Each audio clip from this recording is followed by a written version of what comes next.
Hi everyone, let's go over my low time frame Elliott Wave scenarios on Bitcoin, starting with my low time frame preferred scenario, where we are looking for a zigzag in a 535 structure to the downside, which then is an ABC, where wave A is then already finished in a 5-wave structure, and then a wave 1, 2, 3, 4, 5. Now looking for a 3-wave corrective structure and then a wave B, expecting this to be the first move towards the upside, eventually a move down, before then another move towards the upside, where if we look at the Fibonacci times, the vertical lines on the chart over here, taken from the high of A to the low of A, and then double click over here to compare the time of wave A with the time of wave B, it would be pretty nice if wave B is ending between the 0.618 and the 1-to-1, or the 0.618 and the 1.618, which is a little bit further but not on my chart at the moment, for potentially then this wave B. Now if we zoom in to what has been happening throughout the day, we have been looking at another move towards the upside very locally, because we spotted some bullish divergences in the previous video between the low over here and the higher low created. So a higher low on price, but if we go to the CVD, higher low on price, but the lower low on the yellow CVD as well as the blue CVD, so a double bullish CVD. It took a while for price to eventually pop towards the upside, but eventually the target for the CVD, this high over here, has been taken, and now price is moving to the upside as it stands. And in the previous video, I said that this key level over here, this high, is very important, because we might get a potential swing failure pattern for then eventually the second wave of potentially this wave B. Thinking again, wave B is a 3-wave structure. This looks like a single wave at the moment, for eventually expecting a bit more downside and then a third leg towards the upside. So this key level might be the end of the first structure towards the upside, where if this is a high, what I then would prefer to see is a swing failure pattern. So wicking above, but closing the candle below, for then eventually a move towards the downside. And if you know about swing failure patterns and how to trade them, a potential trading setup is if the candle closes below the key level, then the stop loss is above the high and you expect a continuation to the downside. Of course, depending on the things that are happening more locally, you need your own plan, your own strategy, your own entry requirements, but that is how a swing failure pattern trade usually works. Now then, if we then move to the upside, then to the downside, we have this daily level. And what is so interesting about this daily level at 26.8K is the confluence if we get a potential swing failure pattern here. Because if you get something like this, and we then take a traditional Fibonacci retracement from the low of A to then the potential high of a swing failure pattern over here, you can see that the daily is now in perfect confluence with the golden pocket, which is a very common retracement level and one to definitely keep your eye on. So I would suggest to keep an eye on that 26.8K level if price is going to wick above this key level, but then eventually find lower prices. This is definitely an area of interest, especially if price might potentially build a higher low on price, but a lower low on the CVD for some bullish divergence, and then the target will be the potential high of the swing failure pattern. However, if price is going to take this high and continue, then the next area of interest is going to be the target box inside this bigger wave B target area. So the first target box then is between 27.6K and 27.8K, and then that could be the potential end of this first move towards the upside, because I'm still looking at this as a first structure in the potential wave B. So then this can be potentially the first structure.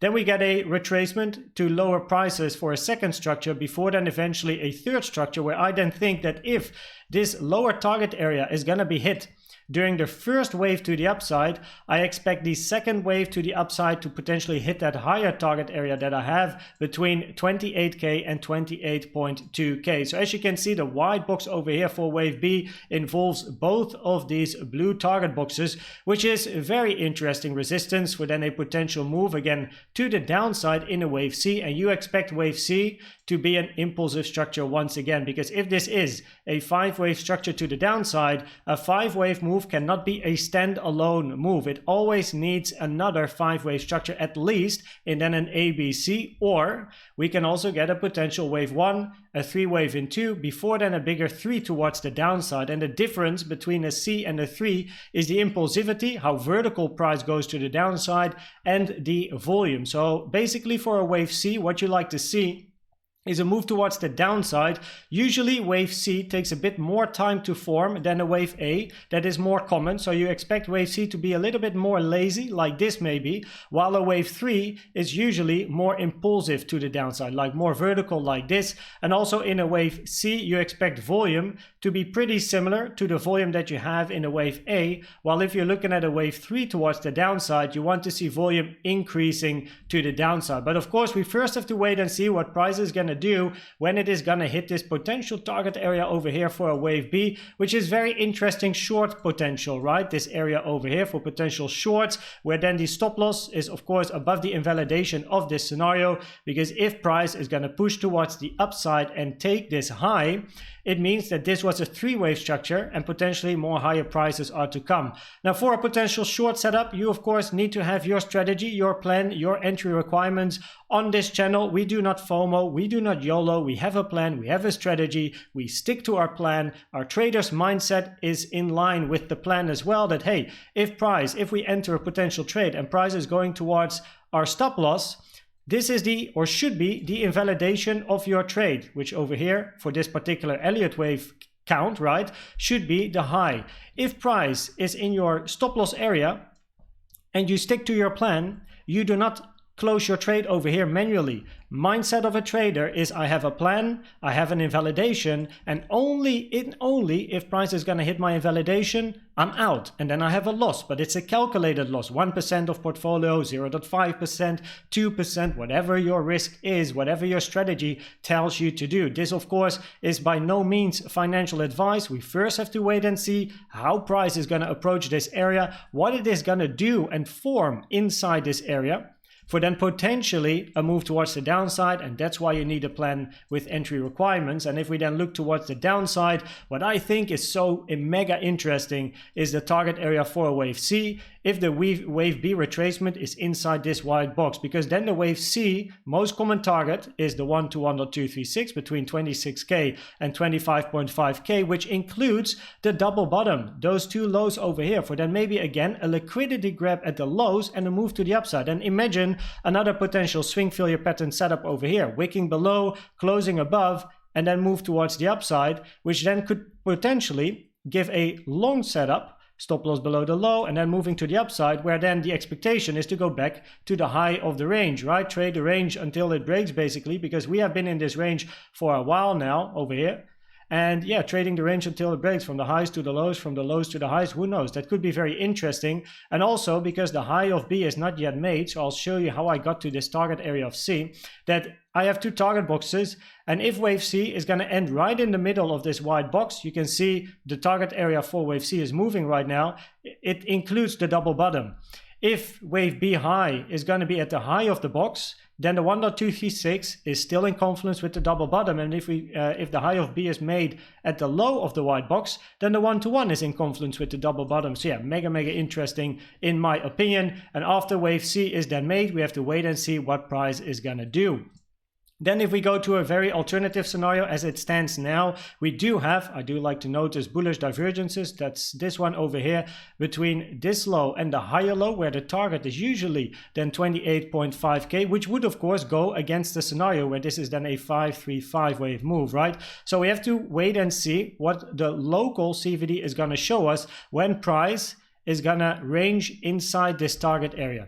Because if you see bearish CVD divergences forming over here, it goes against the bigger bullish one. So of course it's gonna be a wait and see what price is gonna do, but for now, price is at least moving to the upside, where in this particular scenario, this was a three-wave structure to the downside and then an ABC, and it is an alternative from an Elliott Wave point of view for two reasons. The first one is that this wave C was extended to the 1.618, which is a rare target for a wave C, pulled with the trend-based fib extension from the high of A to the low of A to the high of this wave B. And also this wave C is very long in time, 3.5 times longer than wave A, which is already rare as well, because usually a wave C is between the 1-to-1 and yeah, the 1.618, maybe the 2, but not the 3.5. So that makes this scenario quite rare, but of course we wait and see what price is going to do. And if this indeed is a three-wave structure, then potentially price can either move impulsively in a potential continuation of the trend, or you can get a 3 And if price is going to take the high, it could be an expanding flat as well, and then a 3-3-5 wave move. But as it stands now, this is still an alternative scenario for me. So I hope this video was helpful or valuable to you. Please check out the most recent educational update I've done about the best trading indicator you can use, in my opinion, which is the CVD. And for now, thanks for watching and subscribing, and I will see you at the next one. Bye bye.